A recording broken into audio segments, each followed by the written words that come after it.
Galera, estou aqui de novo. Vou ir fazendo vídeos de 10 minutos para não ficar cansativos, tá bom?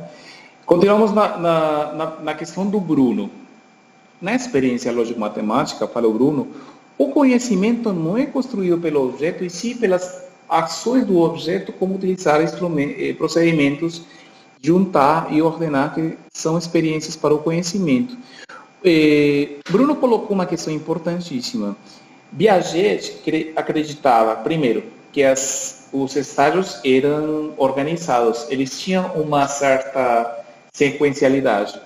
As nossas experiências, pessoal, no ensino, na sala de aula, com os meninos, com as meninas, no ensino médio, no ensino básico, nos ensinam que a proposta tem um valor, sem dúvida, porém, alguns dos problemas da aprendizagem não se explica necessariamente nessa organização tão sequencial, né, do pensamento humano. É por isso que, como você fala, parece ser que alguns meninos não alcançam certos estágios.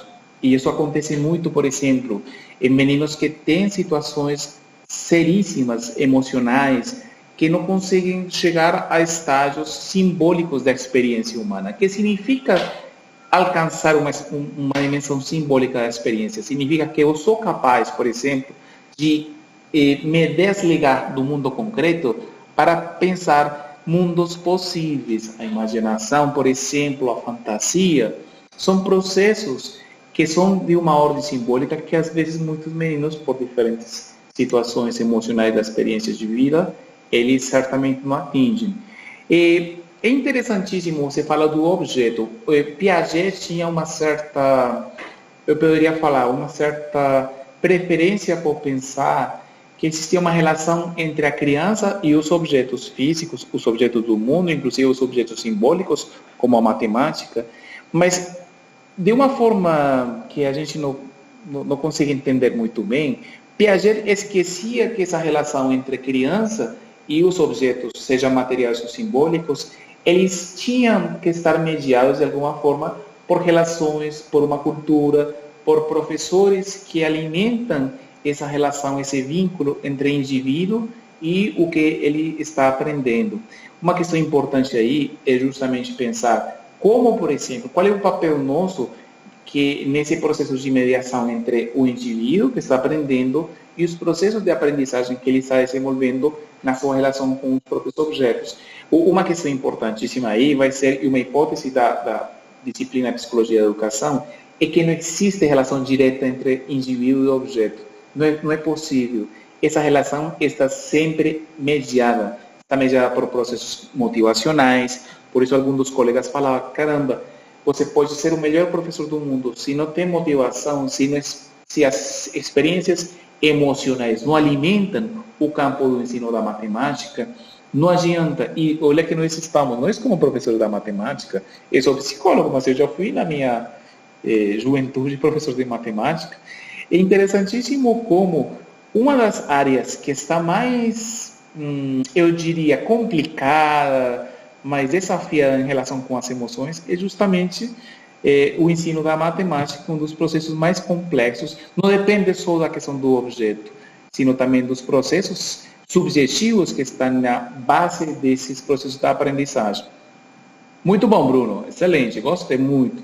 Agora, vamos falar com Gracileide, também é muito ativa. Piaget nos mostra que existem fases de desenvolvimento da criança, mas essas fases diferenciam de criança para criança, certamente, colocando a inteligência como uma característica particular da adaptação biológica e com o meio que é inserido. É interessante o que você coloca. Primeiro, temos que reconhecer como docentes de meninos que não existe desenvolvimento padrão.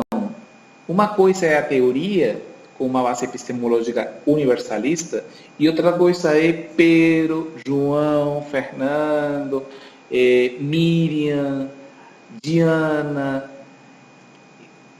Nós temos que reconhecer esse caráter singular de como esses desenvolvimentos humanos eles vão sendo gerados. Esse é o nosso desafio como professores. É por isso que eu nunca avalio a prova do mesmo jeito para cada pessoa. As minhas provas avaliativas, por exemplo, quando eu faço avaliação, e agora eu faço avaliação na vida universitária, tanto graduação como pós-graduação, eu, mesmo que seja a mesma prova com as mesmas perguntas, eu estou analisando o processo de aprendizagem e desenvolvimento dessa pessoa em particular. Eu não posso avaliar com a mesma regra a todas as pessoas, porque certamente não há para avaliar desse jeito. E você falou uma questão interessantíssima, que é a questão da inteligência. A inteligência tem sido dos conceitos mais polêmicos na psicologia da educação, porque ela justificou processos de exclusão, de segregação enormes. Imagina, como eu posso avaliar um rapaz com um instrumento frio, instrumento só de questões aritméticas, de abstração, sem eu reconhecer, por exemplo, a emocionalidade que está em jogo, sem reconhecer os processos históricos e culturais que estão na base dos processos que lhe permitem ou não produzir conhecimento. É uma das coisas que a gente tem que criticar, galera. Os testes de inteligência são um indicador. Eles não definem os processos de desenvolvimento de uma criança de jeito nenhum. Muitas vezes esses testes são usados, inclusive, para expulsar meninos da escola.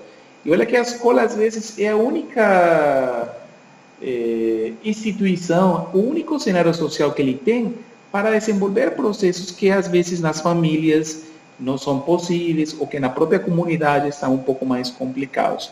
Muito bom, excelente a sua questão. Eu acho que temos que ser críticos com essa noção de inteligência padronizadora que certamente não era o que, inclusive, o próprio Piaget queria colocar.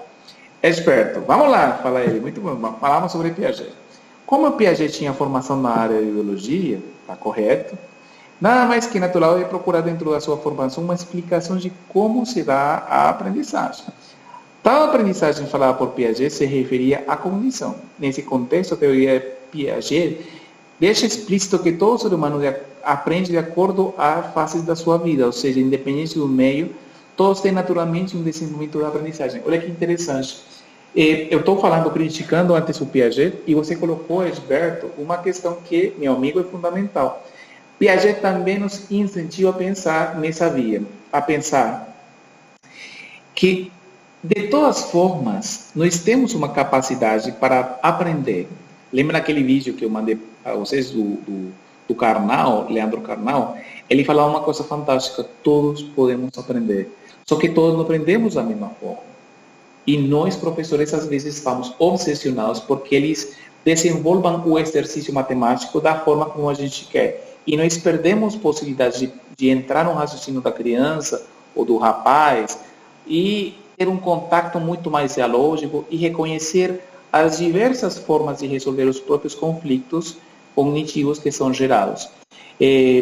Certamente Piaget, por ser biólogo, ele tem uma concepção que nos permite mais ou menos uma posição bastante positiva, Experto, você que coloca essa questão. Nós, como espécie, temos capacidade. Ela é diferenciada. Outros pesquisadores, como Vygotsky, Albertina Mijans Martinez, Maria Carmen Taca, que vocês já leram, Fernando Gonçalves Rey, vão colocar aspectos singulares desses processos de aprendizagem. Eu concordo contigo que todos temos essa opção de aprender e todos temos uma possibilidade de desenvolver processos, mas precisamos também de agentes que nos permitam esses processos de desenvolvimento nas nossas próprias vidas. E Badilson, meu amigo Badilson, que também é muito intenso no diálogo, fala: o processo de desenvolvimento na visão de Piaget deixa clara a importância de fazer pedagógico nas séries iniciais.